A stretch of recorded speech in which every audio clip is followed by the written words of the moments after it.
itu nama budaya, salam kebajikan. Pertama-tama yang terhormat ya Bapak Kepala Sekolah, Pak Kami, Ibu Jelas Ketua, Ibu Wakil Kepala Sekolah, Ibu Indri ya, dan Bapak Ibu guru semua yang saya hormati. Saya ucapkan banyak terima kasih atas kesediaan waktunya dalam paparan budaya positif di sekolah Mapan 01 Pagi. Baik, nanti di modul ini kita akan belajar yang tadi saya katakan tentang budaya positif. Adapun agendanya, yang pertama pembukaan, pemahaman, inti, eksplorasi konsep, dan refleksi.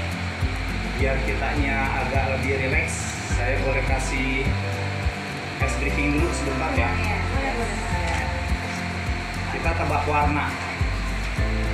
Tebak warnanya ya, bukan hurufnya. Jadi warna yang tampil apa silakan ditebak. Cuma ngetes konsentrasi aja, siap?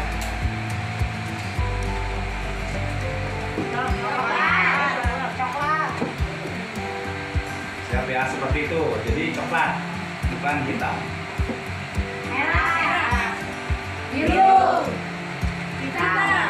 Kuning. Ungu. Merah. Coklat. Hijau. Biru. Merah.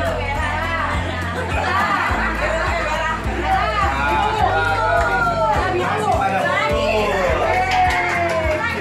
Baik ya, dalam kecepatan yang lebih tinggi, siap ya?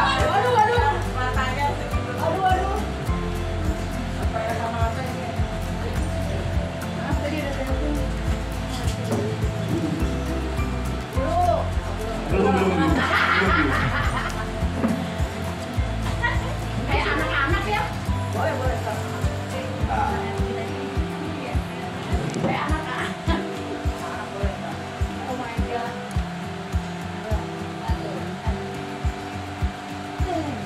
Merah.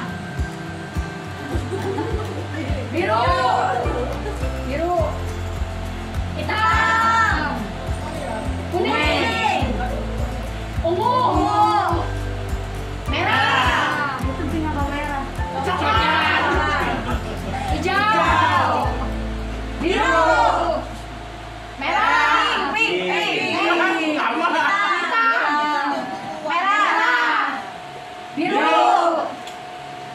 Terima lebih kasih. cepat, sekarang lebih cepat, siap ya? Oke, siap.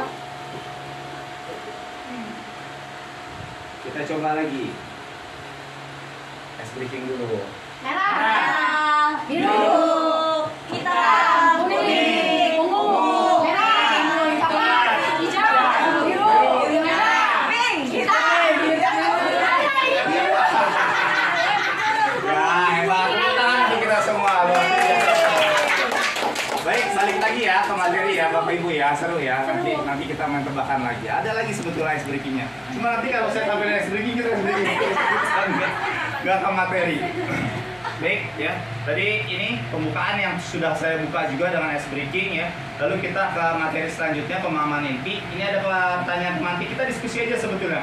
Saya juga tidak berbagi apa-apa dan saya malah mau sedikit menerima apa yang Bapak Ibu guru bagikan ke saya. Apakah benar hukuman dapat mendisiplinkan anak? Tidak. Bisa. Bisa, tidak, ya. Pasti banyak jawaban ya. Pemberian hukuman dengan hal positif seperti membaca atau membersihkan halaman sekolah dapat meningkatkan disiplin anak. Setuju? Oke, baik, masih setuju. Memberi penghargaan dapat meningkatkan motivasi belajar anak. Ya, itu jadi jawaban yang sudah Bapak Ibu guru sampaikan. Nanti kita akan pelajari di sini untuk kelanjutannya ya. Jadi saya nggak langsung jelasin.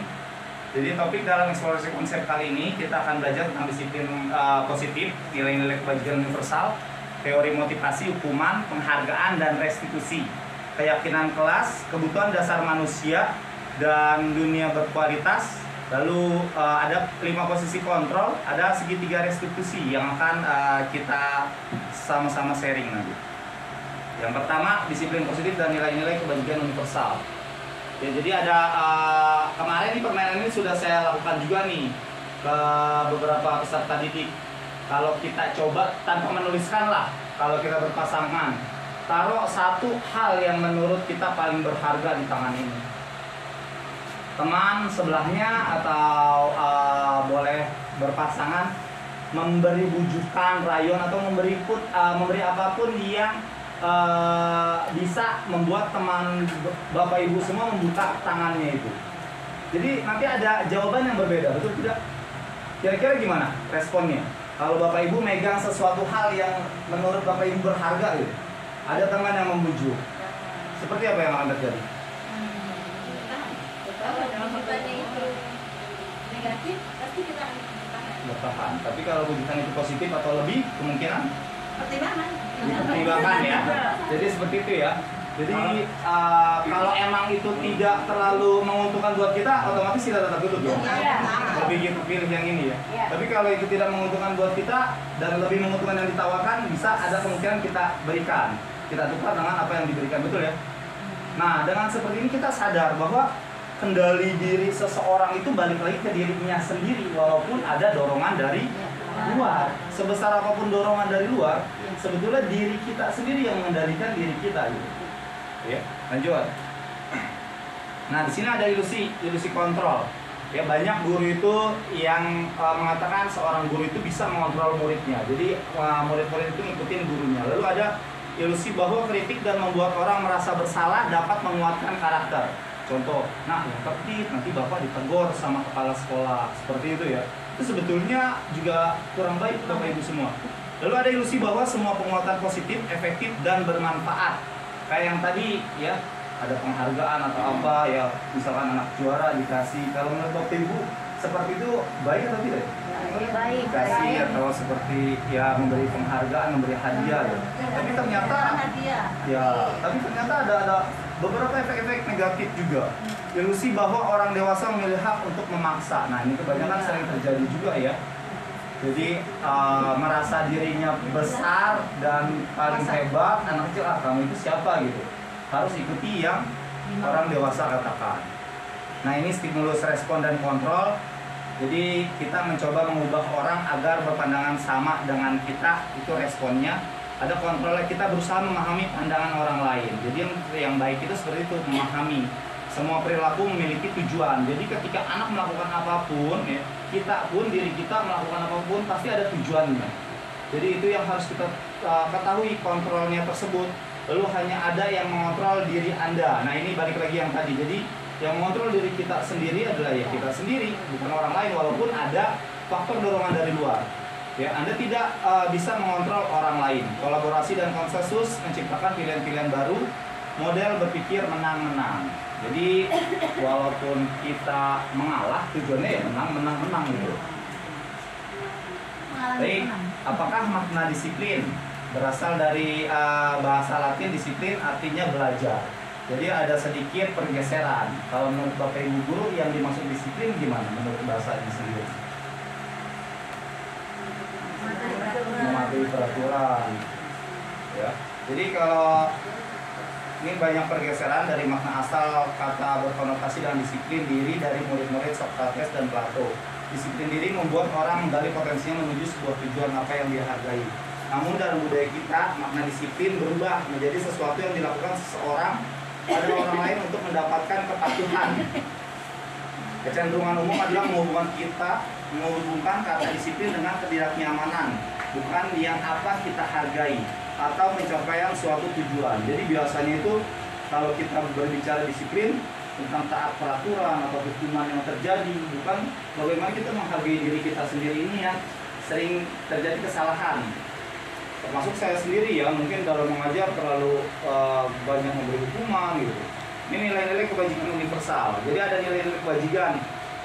Apa sih nilai-nilai kebajikan? Sifat-sifat positif manusia yang merupakan tujuan mulia yang ingin dicapai setiap individu. Nilai-nilai yang bersifat universal dan lintas bahasa, baik suku, bahasa, agama maupun latar belakang. Nah, jadi ada nilai-nilai kebajikan ini biasanya semua baik dari suku manapun ya itu menganggap itu sama. Tapi ada sedikit yang terbesit nih di benak saya. Ada peraturan di PP ya, di Permen. Bahkan kita itu harus mewajibkan menggunakan sepatu hitam. Apakah itu termasuk dari kebajikan universal? Sekolah. Iya bisa. Menggunakan seragam bisa ya.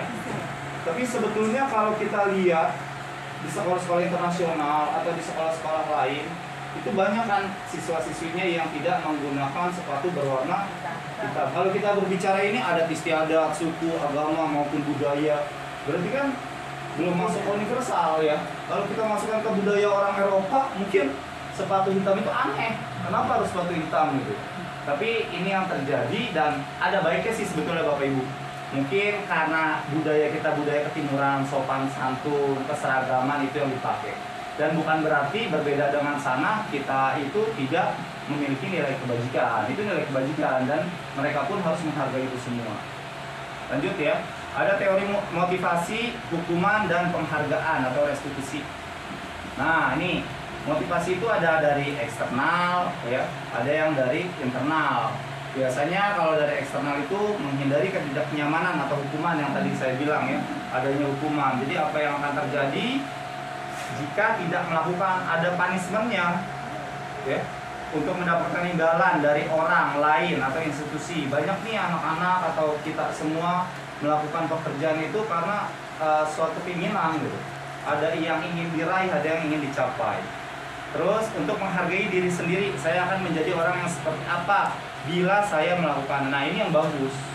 Sebetulnya seperti ini.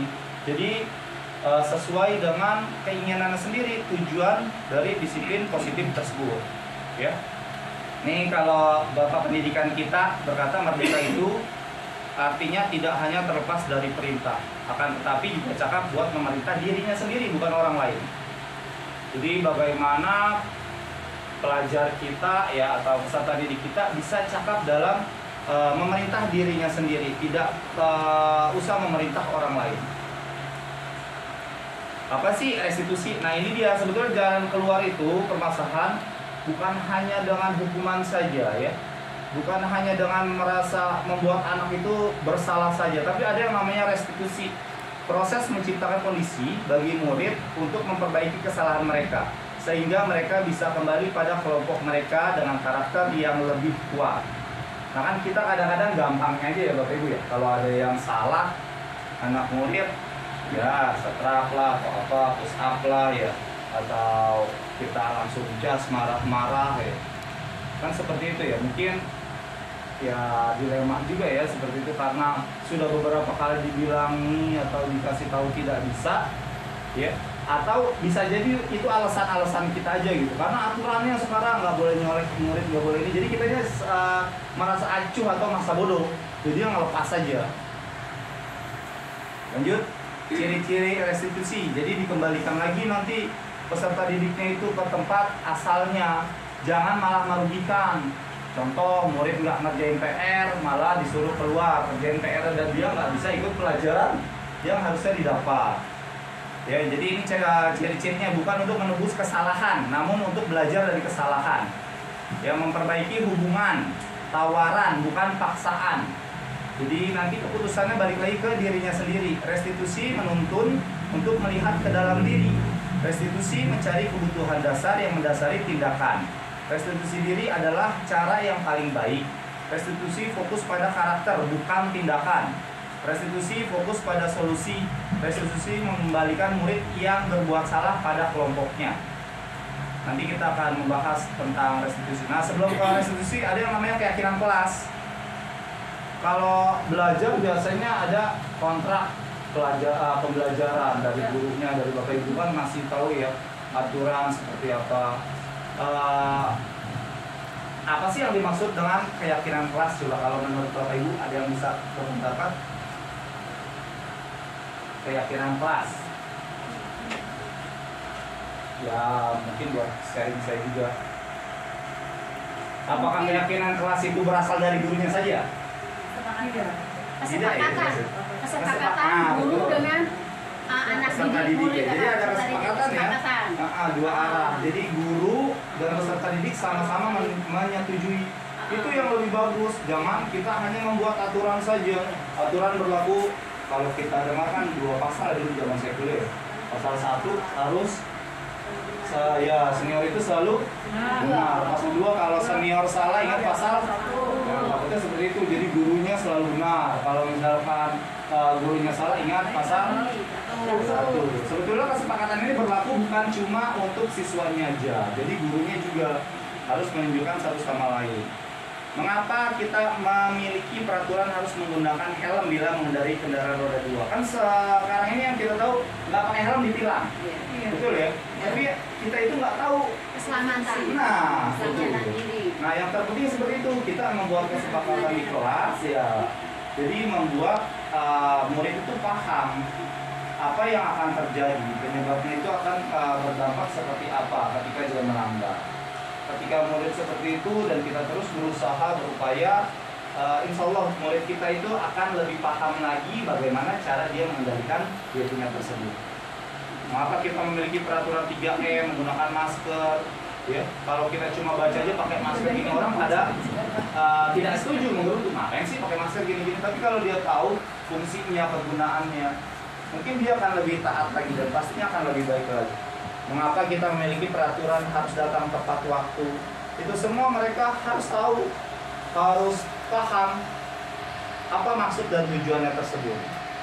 Nah, kalau kita lihat peraturan kelas itu, ya, bagian paling kecil dari budaya positif yang ada. Dari peraturan kelas ini ada yang namanya keyakinan kelas.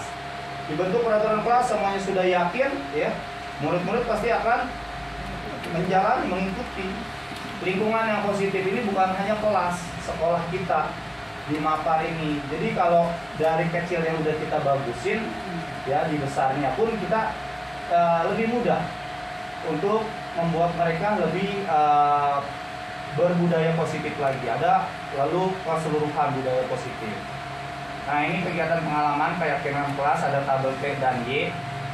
Sikap hormat, ya, misalkan terdengar suatu orang berbicara, yuk saya bantu. Nah, ini kan berarti sudah mulai terdengar ada sikap hormatnya, saling membantu satu sama lain. Terus bisa berperilakunya seperti apa?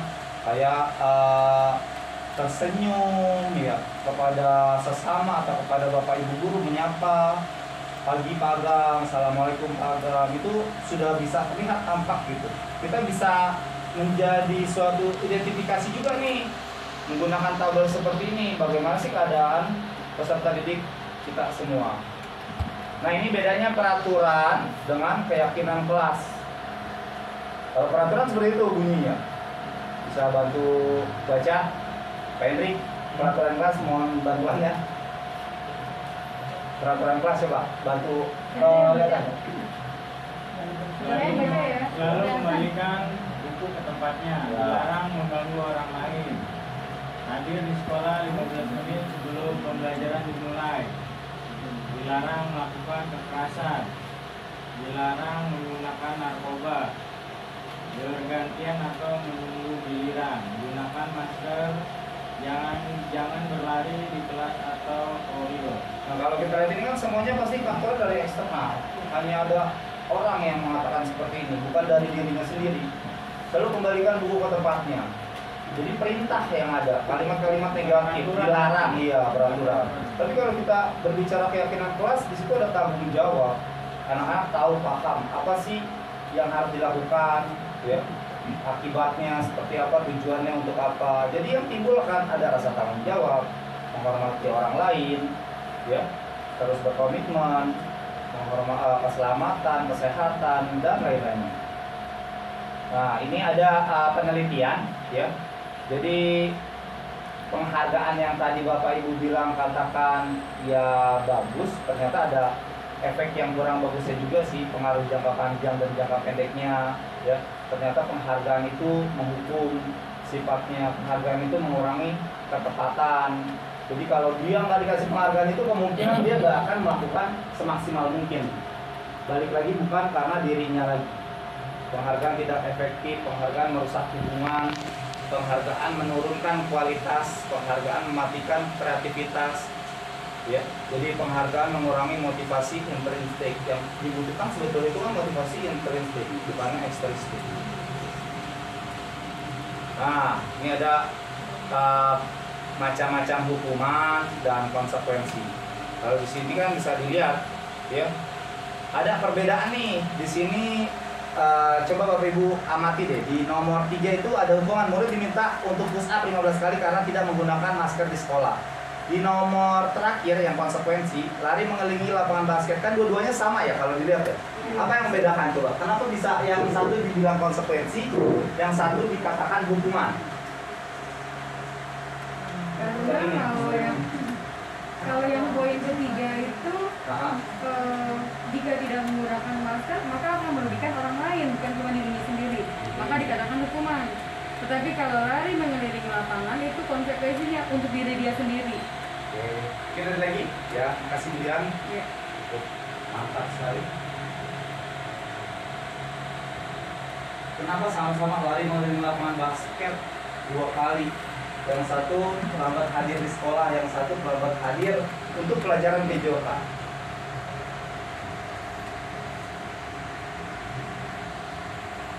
Padahal sama-sama hukum ya, kalau dilihat ya. Tapi kok yang bawah kenapa istilahnya konsekuensi loh yang terjadi? Kalau yang bawah kemudian atas murid disuruh itu kan gini, murid disuruh untuk mengenakan sepatu seharian sekolah karena tidak mengenakan sepatu hitam. Itu kan seragam untuk keseluruhan, maka disebut hukuman. Tapi kalau semua yang menyangkut pribadi, konsekuensi. Oh ya, boleh. Jadi kalau di pelajaran PJOK dia terlambat 10 menit, kita semua anak-anak atau peserta didik yang lain sudah melakukan aktivitas olahraga. Ya, pasti dia nggak dapat materi itu 10 menit lambatnya. Nah, untuk sebagai gantinya konsekuensinya biar sama dengan yang lain, biar dianggapnya adil, ya dia harus lari selama 2 kali. Walaupun itu tindakannya tidak adil, jadi konsekuensi karena jamnya jam olahraga masih berhubungan dengan olahraga. Sama seperti misalkan anak tidak menulis PR, terus anak itu disuruh nulis PR di situ, itu namanya konsekuensi bukan hukuman karena masih di jam pelajaran tersebut. Gitu. Kalau ini kan di sekolah terlambat hadir ke sekolah nggak ada hubungannya gitu sama olahraga. Kenapa dia dikasih hukuman lari olahraga? Gitu. Jadi seperti itu ada hubungannya. Nah seperti itu Ibu. Ya sebaiknya sih nanti ada masalah, ada jalan keluarnya yang disebut dengan segitiga restitusi itu. Ini perbedaan hukuman dan konsekuensi ya.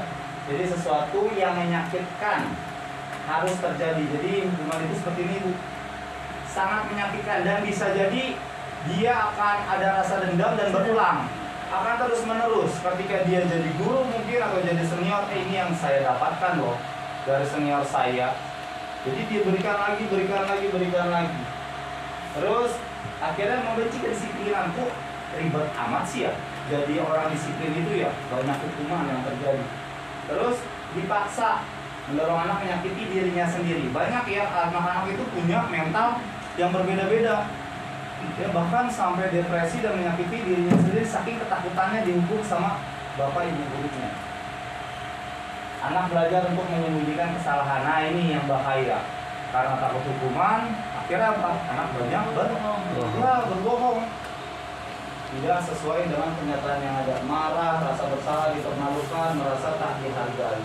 Jadi kalau seharusnya mereka tahu konsekuensi ya, sesuatu itu harus terjadi membuat anak merasa tidak nyaman dalam jangka waktu yang pendek. Contoh nih, saya menumpahkan botol minum basah, jadi saya bersihin kan ya, saya pel, saya taruh lagi, tata lagi, itu termasuk konsekuensi atau hukuman?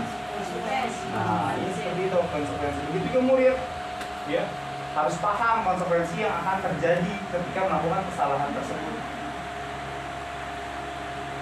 Nah ini ada hukuman dan disiplin, lalu ada restitusi. Ya, kalau sesuatu yang menyakitkan terjadi, kalau konsekuensi kan sesuatu harus terjadi.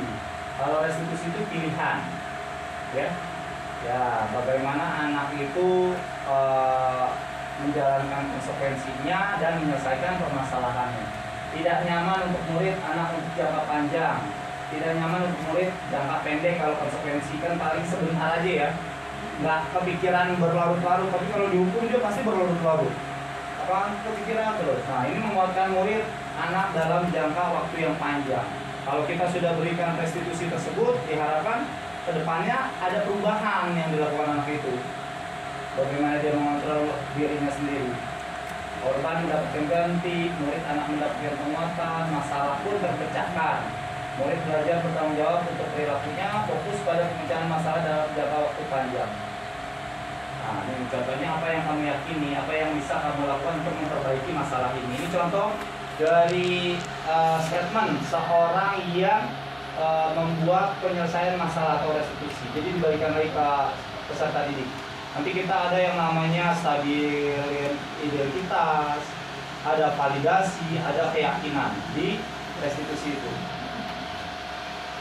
Semua kehendak manusia itu berhubungan dengan kebutuhan dasar manusia. Pasti dong kalau hidup itu kita maunya disayangi, ada rasa ingin diterima, betul ya.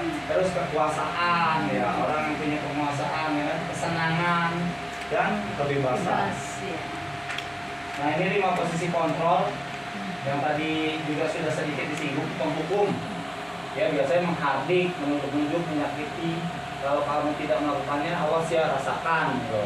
Memberontak, menyalahkan orang lain, berbohong, murid meletakkan guru di luar dunia berkualitas. Biarkan saja, nanti juga marah-marah lagi. Akhirnya seperti itu. Murid itu udah terbiasa gurunya marah, ya nggak digubris juga. Ya, ada membuat orang merasa bersalah yang tadi saya bilang. Gimana nih nanti bapak ditegur seperti itu ya, itu ada efeknya juga ya. Nanti akhirnya akan sering menyembunyikan sesuatu hal, menyangka, berbohong ya. Murid meletakkan guru dalam dunia berkualitas, melakukan saya merasa rendah diri, dampak pada muridnya tuh. Lalu ada teman, nah di sini ada teman, pemangka, manajer. Jadi guru yang baik itu harusnya menjadi manajer. Bagaimana seorang guru itu berbuat mengajukan pertanyaan-pertanyaan ke muridnya. Kalau ada kesalahan, kenapa buang sampahnya sembarangan? Nah, gitu. Tapi biasa kalau yang seperti itu simple, anak-anak langsung ambil, dia tahu salah. Jadi kita nggak ngasih yang namanya validasi, yang nentuin lagi stabilitas identitas, itu nggak perlu. Karena yang seperti itu yang sifatnya mereka langsung tangkap, dia tahu itu salah, dia langsung ubah. Nah, ini pernyataan siapa yang mengatakan. Nah, berangkat arah. Nah, kita semua guru nih kadang seperti ini nih. Ya, di lingkaran ini pemantau, pemberi konsekuensi atau nilai-nilai manajer yang memperbaikinya. Nah, ini segitiga restitusi yang tadi saya bilang. Kalau menyelesaikan permasalahan ke murid, jadi ada 3. Yang pertama adalah menstabilkan identitas, yang kedua validitas kebutuhan, yang ketiga menanyakan keyakinan. Sebetulnya nggak selalu berurutan seperti ini yang tadi saya bilang. Kalau emang enggak masalahnya nggak terlalu rumit, ya cukup dikasih pertanyaan sedikit, anak itu sudah menyadari permasalahannya. Tapi kalau anak itu emosi sampai mukul atau melakukan beberapa tindakan yang tidak diinginkan, kita itu harus menstabilkan identitas. Contohnya menstabilkan identitas, ya kita ada di posisi dia. Bertanya, Bapak juga pernah yang namanya emosi. Manusia itu nggak pernah luput dari kesalahan. Pasti kita semua pernah melakukan kesalahan. Kita harus ada di posisi dia dulu, ya. Lalu memvalidasi kebutuhannya. Kenapa kamu melakukan tindakan seperti itu, ya? Apakah sudah benar? Contoh kayak orang yang gampang yang main tangan ya, Bapak Ibu ya, main tabuk, lepak, jinak gitu ya. Iya. Suka kadang-kadang saya, aduh ini anak ringan banget tangannya untuk memberi dari untuk ya memukul seperti itu. Kalau kita tanya dan dia tahu ya kalau itu salah, kita tinggal kasih keyakinan lagi ke mereka. Jadi jalan keluar itu nggak ada di kita. Kalau seperti itu bagaimana? Ya ada beberapa siswa yang sudah saya coba gitu. Sebetulnya tugas saya juga disuruh bikin skenario, tapi saya kemarin nekat, saya nggak pakai skenario, saya nggak bilang juga ke anaknya kelas 1 sejarah ya. Waktu saat sholat duha, dia itu melakukan apa ya? Main yoyo gitu, bermain lah sama temannya, dia nggak ngelakuin hafalan. Saya tanya, anak kecil kelas 1 itu saya juga agak sedikit kaget loh, kok dia bisa nyambung seperti itu, diajak ngomong bisa paham gitu kesalahan dia, dan dia memberikan solusi permasalahannya sendiri. Ya diharapkan akan menambah kontrol diri dia, kedepannya akan lebih baik lagi. Nah seperti ini ya cara menstabilkan identitasnya. Berbuat salah itu hal yang manusiawi, jadi kita ada dulu di posisi dia. Tidak ada manusia yang sempurna. Bapak Ibu juga pernah buat salah yang tadi saya sudah katakan. Kita bisa menyelesaikan permasalahan ini. Ini contoh-contoh menstabilkan identitas. Bagaimana kita itu seolah-olah ada di posisi mereka, ya, tidak langsung menyalahkan mereka. Lalu ada validasi kebutuhan. Mungkin bisa aja dia ngelakuin lebih parah dari itu, ya. Tapi karena dia bisa mengontrol dirinya, ya kamu nggak ngelakuin seperti itu sudah sangat luar biasa, nah. Gitu. Jadi membuat anak itu semakin baik lagi dan tahu itu salah satu dari kebutuhan dia. Ada alasannya pasti, balik lagi yang tadi ya, apa yang penting bagi kamu boleh tetap berusaha menjaga sikap itu, tapi tambahkan sikap lain yang baru, yang lebih bagus. Itu bisa seperti itu. Nah, ini menanyakan keyakinan nilai-nilai yang dipercaya. Kita tadi sudah membahas juga ada keyakinan kelas, ya. Murid juga sebetulnya punya cara pikirnya. Dia tahu mana yang baik dan mana yang buruk, bagaimana menyelesaikannya, ya. Jadi dia mau jadi seperti apa ke depannya. Biarkan dia yang menyelesaikan permasalahan itu. Kalau dari segitiga restitusi. Nah, itu aja sih dari saya. Mungkin dari Bapak atau Ibu Guru ada yang sedikit mau sharing tentang di kelasnya atau anaknya gitu, ada pertanyaan atau apa gitu, bisa kita saling diskusi, bukan saya juga sih yang harus menjawab, sama-sama kan. Ya, Bapak Ibu? Ada saya? Iya, boleh Bu Dian, silakan. Terima kasih Pak Agam, Masya Allah. Iya, Ibu Dian. Menarik sekali ya tadi cerita tentang peraturan, kemudian kesepakatan belajar. Saya mau menggarisbawahi tentang peraturan. Peraturan di sini kalau nggak salah semua peraturan, semua yang dinamakan peraturan adalah sesuatu yang memaksa dan sesuatu yang harus disuruh, gitu kan? Berarti memang kalau menurut saya, karena kita berhadapan dengan anak-anak yang ingin belajar, peraturan itu satu hal yang harus memang kita butuhkan, mutlak kita butuhkan.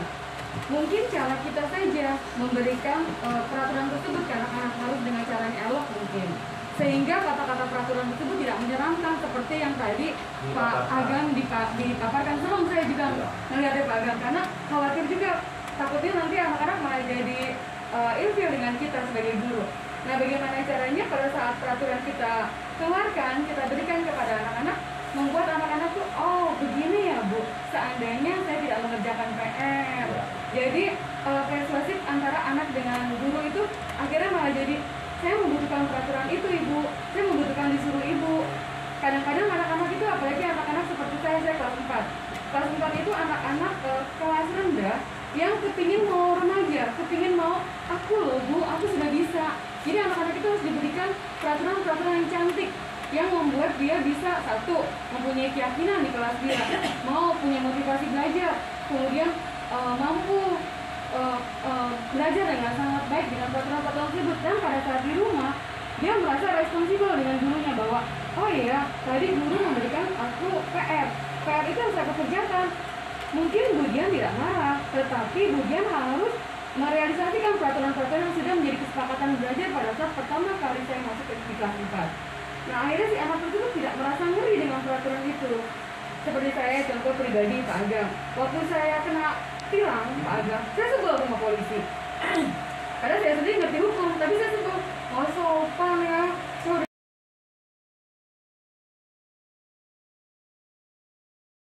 Apa mau ngobrol sama Dara ya? Sebentar ya, boleh ya. Dara duduk yang benar sini.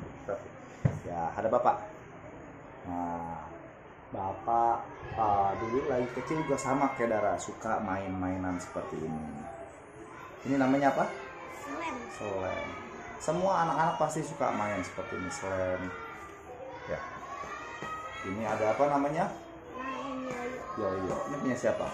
Ini punya si Alia, aku pinjam. Ini punya aku. Oh, ini punya Dara. Iya, beli. Oke, Dara suka kan main ini? Boleh main. Bapak juga sama, suka bermain ya. Tapi ketika kita sedang melaksanakan sholat duha bersama-sama, lagi beribadah ya, baca surat-surat pendek, tadi dimainin ya ininya ya. Tapi itu bukan aku yang mainin, tapi ada yang mau minjam. Ada yang mau minjam. pinjam, terus kamu kasih, harusnya jangan ya. Kira-kira kalau kita lagi sholat, lagi baca surat-surat gitu, ada yang main seperti ini, main-mainan, baik tidak ya? Enggak kan? Ya, kan kita itu punya akhlak, kita itu cinta gak sama Allah kita? Cinta ya.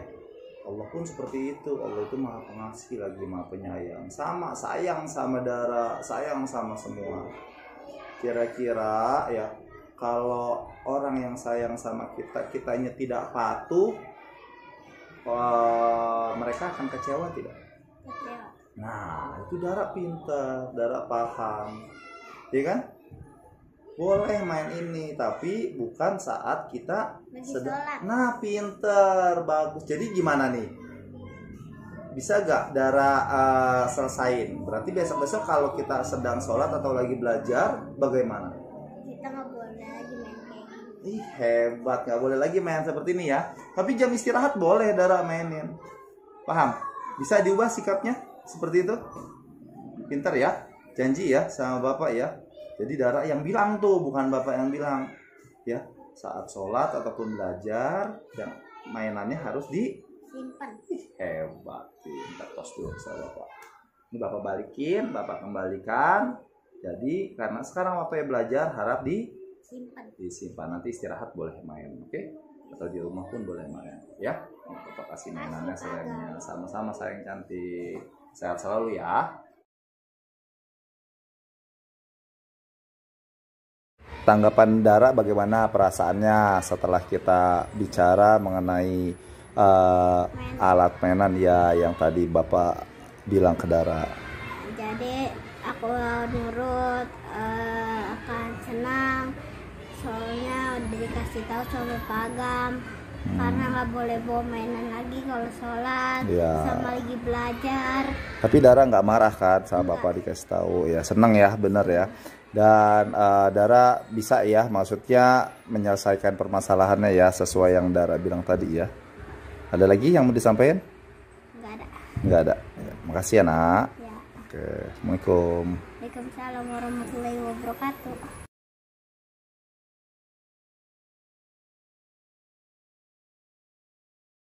Terima kasih Ibu Dian ya atas sharing-sharingnya di kelas ya. Betul ya yang Ibu Dian katakan ya.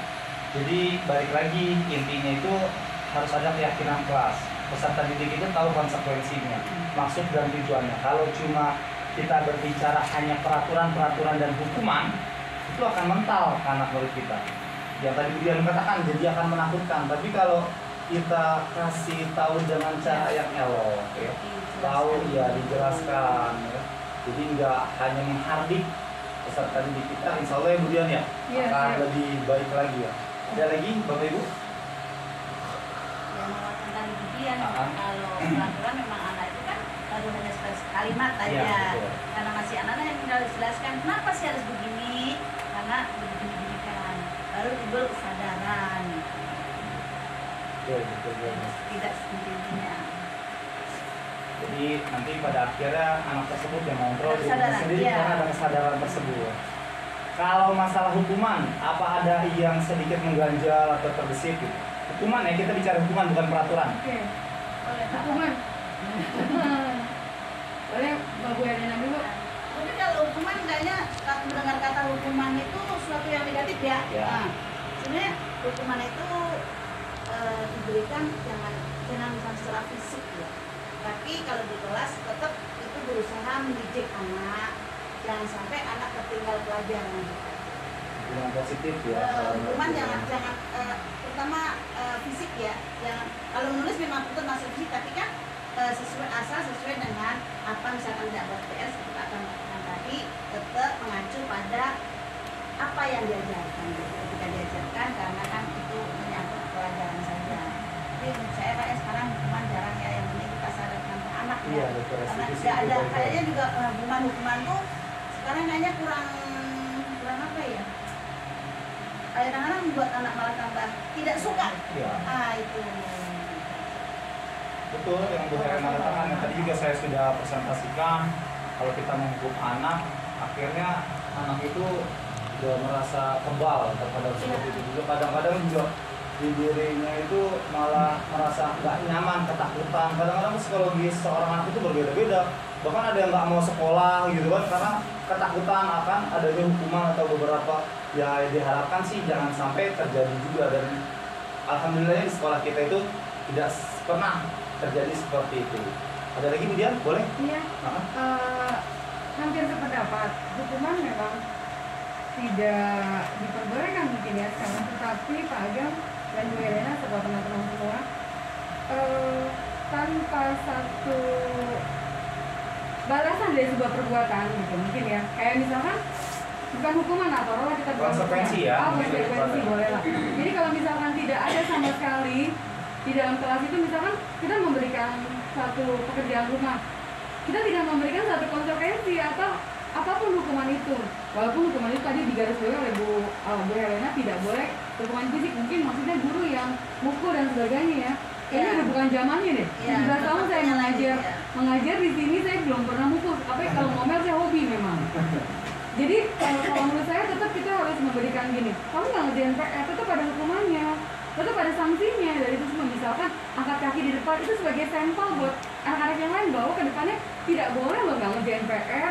Gurunya capek-capek memberikan waktu untuk membuat soal, tiba-tiba anak-anak sama Bu Dianma nggak ngerjain PR nggak apa-apa loh, asik pokoknya Bu Dianma, pokoknya cincai.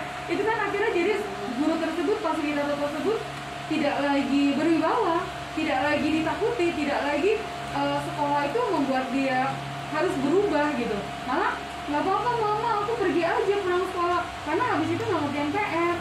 Saya dengan seperti itu saya nggak setuju. Jadi kita boleh memberikan sanksi, tetapi sanksi yang cantik itu tadi, sanksi yang elok, sanksi yang mendidik anak-anak supaya kedepannya kamu nggak boleh melakukan hal itu lagi, tapi kedepannya kamu harus merubah hal yang tidak baik menjadi baik. Bukankah belajar itu bukan cuma ingin pintar saja, bukankah belajar itu bukan cuma dari bodoh ke pintar saja, tapi dari tidak bisa menjadi bisa. Itu mungkin. Bagaimana Bapak Ibu, ada lagi yang mau menanggapi dari pernyataan Budian? Mungkin ya ini mah hanya sharing aja, nggak ada yang salah, nggak ada yang benar ya, saya juga nggak akan menyalahkan gitu. Kalau menurut Budian bolehlah dihukum gitu ya, angkat satu kaki, jewer kepala gitu, jewer telinga gitu ya. Sendiri, tapi sendiri, Ya, tidak gurunya. Gimana Ibu? Ya, saya sedikit mungkin kalau untuk kasus-kasus di kelas, mungkin tadi yang lebih ditekankan lagi adalah kita itu membuat kesepakatan kelas yang tadi Pak Agam bilang itu lebih kepada keyakinan yang akan nanti ditimbulkannya gitu. Jadi anak-anak itu diharapkan, apalagi anak yang sudah di atas nih ya, kalau anak kelas 1 itu masih remeh lah, susah gitu untuk bilanginnya. Kalau misalnya tidak diberikan contoh konkret, mereka nggak ngerti gitu. Tapi kalau untuk kelas atas sudah bisa diajak komunikasi, kalau mereka sudah memiliki keyakinan kelas, nanti diharapkan menjadi pribadi yang lebih bertanggung jawab aja. Ya, jadi saya juga setuju ya, maksudnya agama bukannya saya benar-benar nggak setuju hukuman, tapi kalau kita menyuruh anak berdiri satu kaki ya, apalagi dalam waktu maksudnya 1 menit 5 menit lah gitu, hal positif apa gitu yang kita tanamkan ke peserta didik itu. Saya balik lagi nanya ke Bapak Ibu semua ya, kita menghukum anak dengan megang telinga berdiri satu kaki, apa ada hal positif yang kita tanamkan kepada anak tersebut kalau seperti itu? Kalau seperti itu mungkin pola lama ya, pola lama yang mungkin pernah kita alami dulu pada saat zaman kita belajar waktu kecil. Memang pernah ada yang hukuman seperti itu, tetapi seiring berjalannya waktu juga perkembangan dunia pendidikan juga dan juga pemahaman kita sebagai seorang pendidik dan juga pengajar, sepertinya hal itu sekarang sudah tidak relevan lagi dengan keadaannya sekarang. Terima kasih Bu. Boleh nambah. Iya boleh Ibu. Kalau selama ini kita kelas 6 gitu ya, kita ada namanya kesepakatan kelas. Jadi kalau anak misalkan apa, itu nanti ngapain. Jadi kesepakatan dari hasil kita sama. Nah betul, itu yang baik ya. Jadi ya terima kasih, wah luar biasa Bu Helena. Jadi ada konsekuensi yang dilakukan dari anak-anak sendiri yang memutuskan. Apa kesepakatannya? Nah, jadi bukan dari kita yang menghukum kan. Berarti kalau misalnya hal tersebut sudah disepakati dalam Iya, tapi kita nggak pakai fisik emang. Ya. Pak Agam, sama. Jadi maksud saya tidak tidak saya yang menghukum mereka untuk angkat kaki, tidak, dari kesepakatan itu sendiri. Oh, Jadi iya. pada awalnya gini, kalau Bu Dian ngasih tugas ke kamu nggak ngerjain apa, berdiri Bu di depan Bu, angkat kaki 1. Oke, itu maunya kamu ya. Terus oke, boleh Bu, ada yang bilang Bu denda Bu, nggak mau deh, kalau denda nggak usah dulu deh sekarang. Mereka selesai, orang lain saya merasa gini, dengan denda mereka siapa yang merasa banyak duit, mereka sepertinya mau. Bu, saya nggak ngerjain PR Bu, denda aja Bu 2.000. Bu, saya nggak, lama-lama saya sebel, wah ini hebat banget. Jadi enggak, saya juga dari awal masuk kelas 4 kita bikin kesepakatan kelas, kalau misalkan Bu Dian ngasih PR, kamu tidak mengerjakan, Bu Dian nggak mau. Pada saat Bu Dian lagi menjelaskan, Bu Dian nggak mau dianggap radio rusak. Jadi nggak ada ngobrol, kadang ngobrol bagaimana? Kamu ceritain apa yang Bu Dian tadi ceritain. Jadi hukumannya itu tidak mesti langsung berdiri semua, enggak, tergantung kesepakatan mereka dan apa kesalahan mereka. Kayak misalkan ngobrol di kelas pada saat saya lagi ngajar, ya mereka harus menjelaskan apa yang saya jelaskan tadi gitu. Jadi nggak cuma kekerasan saja. Terima kasih. Terima kasih Bu Dian. Iya. Luar biasa. Jadi ya balik lagi, ujung-ujungnya juga kita harus membentuk keyakinan kelas itu kan ya, yang tadi Bu Dian Betul. bilang. Nah, yang tadi mungkin ya peraturan, keyakinan dan sebagainya. Terakhir memang betul yang dikatakan Bu Elina. Semua itu namanya peraturan, keyakinan itu kesepakatan. Yang namanya kesepakatan itu tidak datang hanya dari guru, tapi kesepakatan dari dua belah pihak, antara guru dan murid. Apapun kesepakatannya, ini terukur dan sifatnya bidik dan ya mengurangi kesenangan itu sebenarnya boleh saja. Jadi tidak usah kita batasin harus begini begitu. Menurut saya sih, yang penting jangan sampai ada yang namanya kekerasan fisik, main tangan atau apa. Sifatnya kalau mereka sendiri yang melakukan kan tidak masalah. Itu sih menurut saya. Terima kasih Pak untuk penekanannya di kesepakatan yang menjadi dari hukuman tersebut ya. Ini contoh dari restitusi yang saya lakukan. Dua salah satu tugas saya sebetulnya disuruh bikin skenario dan boleh menggunakan, yang lain menggunakan kelas tinggi, tapi ini pas kebetulan kejadian ada masalah si Daranya ini main yoyo ya.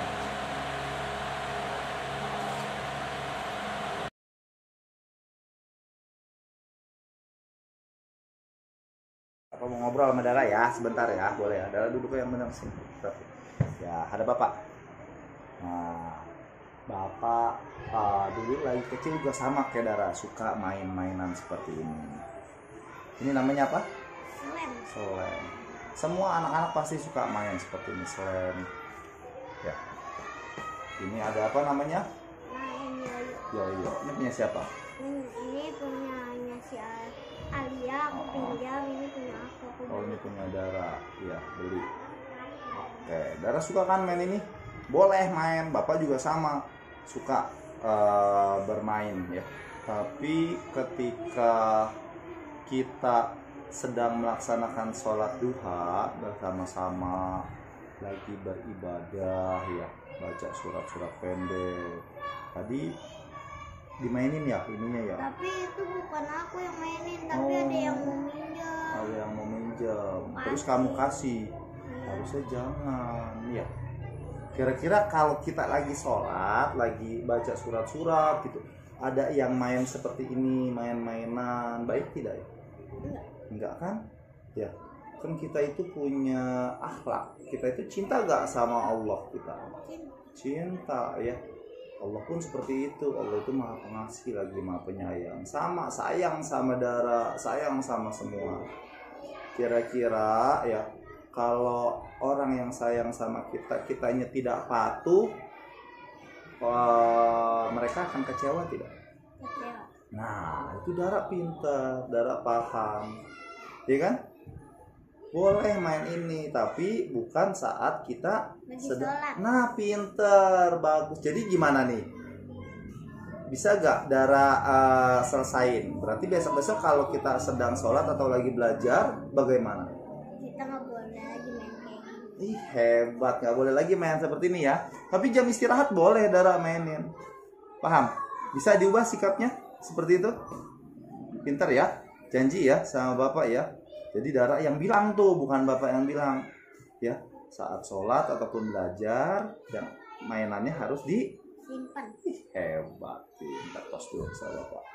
Ini Bapak balikin, Bapak kembalikan. Jadi karena sekarang waktunya belajar, harap disimpan. Nanti istirahat boleh main, oke? Atau di rumah pun boleh main, ya. Bapak kasih mainannya sayangnya. Sama-sama sayang cantik. Sehat selalu ya. Tanggapan Dara bagaimana perasaannya setelah kita bicara mengenai alat mainan ya yang tadi Bapak bilang ke Dara? Jadi aku nurut, akan senang soalnya udah dikasih tahu sama Pak Agam. Karena nggak boleh bawa mainan lagi kalau sholat, sama lagi belajar. Tapi Dara nggak marah kan sama Bapak dikasih tahu? Ya seneng ya, bener ya. Dan Dara bisa ya, maksudnya menyelesaikan permasalahannya ya sesuai yang Dara bilang tadi ya. Ada lagi yang mau disampaikan? Nggak ada. Ya, makasih ya nak. Ya. Oke, Assalamualaikum. Waalaikumsalam warahmatullahi wabarakatuh. Ya, pokoknya di inti ini, ya si Dara ini main yoyo saat lagi ada pembacaan surat-surat pendek, lagi acara sholat duha. Saya melakukan yang segitiga restitusi tersebut. Jadi saya seolah-olah ada di posisi dia. Saya bilang, saya waktu kecil Bapak juga sama suka nih main yoyo kayak Dara seperti ini. Bapak suka bermain, pasti semua anak suka bermain. Terus saya coba balik tanyain ke Dara. Ketika kita lagi jam belajar atau sholat duha, ya, main yoyo seperti ini benar tidak, dia nyambung, dia paham. Tidak Pak, tidak baik. Harusnya saya tidak main. Dia berbicara tanpa ada skenario yang saya buat. Harusnya ini saya simpan, saya taruh. Lalu jalan keluarnya bagaimana? Ya saya minta maaf Pak sama Bapak dan sama teman-teman. Dia bilang gitu. Saya tidak akan mengulanginya lagi dan akan saya simpan tasnya. Seperti itu. Jadi saya ngebalikin ke mereka. Sifatnya itu guru itu ya dituntut emang di Merdeka Belajar ini sebagai manajer yang baik. Jadi bagaimana peserta didik tersebut mampu mengendalikan dirinya sendiri dengan berbagai masalah atau konsekuensi yang akan terjadi bagi dirinya juga. Seperti itu sih. Ini terima kasih untuk tambahannya dari Bapak, ujian, masukannya.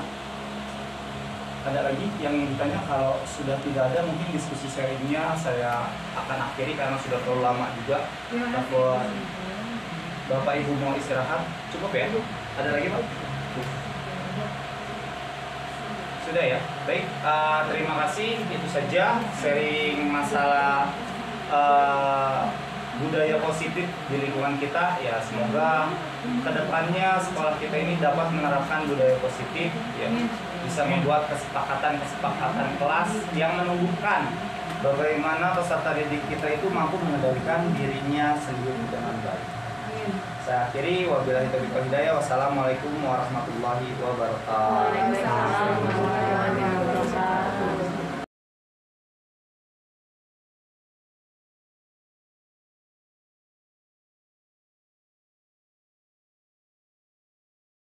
Kita semua di awal pembelajaran saat awal semester kemarin kan sudah buat kesepakatan kelas. Bapak udah menyinggung karena Bapak mau tahu nih anak-anak Bapak hafal gak kesepakatan kelasnya. Jangan cuma misalnya berbicara sedikit. Hafal gak? Coba yang pertama apa kesepakatan kelasnya? Nah, ini kita semua wajib menggunakan pakaian olahraga saat berolahraga. Apa? Acak lagi, apa lagi? Kita semua belajar dengan tepat waktu. Setelah bel istirahat langsung berkumpul berbaris di lapangan. Tidak boleh terlambat. Bapak juga gitu sama, tidak boleh terlambat. Semua harus menyepakati. Kamu sepakat ya, Bapak juga sepakat. Yang ketiga apa lagi? Saling menghormati, betul ya. Kita harus saling menghormati, bukan cuma Bapak saja yang dihormati sama kalian. Bapak juga harus menghormati kalian. Begitu juga kalian dengan teman-teman harus saling menghormati satu sama lain. Terus Yang apa? Ya, menggunakan sepatu ketika berolahraga. Yang kelima? Pintar ya, tidak boleh makan saat jam olahraga. Minum boleh gak? Boleh, coba dilihat. Sesuai gak? Ada berapa? Ada 5 ya, kesepakatan kelasnya. Berarti masih ingat semua ya? Harus dilaksanakan. Paham semuanya? Ya, jangan pernah bosan ya. Jangan pernah berhenti untuk berbuat baik. Kemarin Bapak lihat nih, Bapak udah bikin satgas. Namanya Satgas Satuan Tugas Budaya Positif. Siapa pengurusnya? Ketua kelasnya dari kelas 4 sampai kelas 6. Tadi Bapak dengar nih, kita minggu ini dengan apa? Dengan tutur katanya, dengan berbicaranya. Bapak mau buat SDN Mapar ini ya punya lingkungan yang sehat, punya lingkungan yang positif, budaya positif. Kalau budaya itu kan kompleks ya, banyak ya. Ada perilaku, bahasa, segala macam ya, tata cara kehidupan, semuanya itu kompleks budaya. Jadi yang positif. Nah, Bapak tahu di Mapar ini punya budaya yang positif. Bisa gak dilakuin? Bisa ya, ada Samsul bantu Bapak Nanda. Minggu ini kita fokus dengan bahasanya, tutur katanya yang bagus. Bapak mau kalian punya tutur kata yang bagus. Nanti minggu depan Bapak mau lihat coba di perbuatannya, lakunya seperti apa. Paham semuanya? Ya.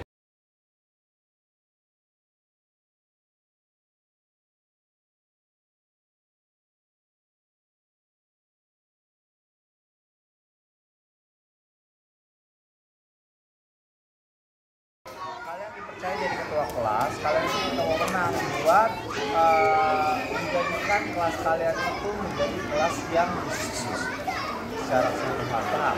Nah, tujuan Bapak sekarang Bapak mau nih membuat kalian semua menjadi satuan tugas, jadi yang bertanggung jawab mengenai kedisiplinan di kelas kalian. Paham? Kak, kalau bicara disiplin kan pasti banyak, betul kan? Banyak disiplin itu, dari kata, dari perilaku, ya segala macam. Bapak nggak mau kita pusing semuanya kita ambil alih. Nanti kamu malah bingung bagaimana langkah yang harus dilakukan. Yang kalian lakukan sekarang, Bapak cuma minta kalian awas sama teman kalian yang suka berbicara tidak sopan, berbicara tidak pantas. Paham? Kalau ada teman kalian yang berbicara tidak pantas, kalian ketika dia tidak bisa kalian tangani, kalian bisa laporkan ke Bapak.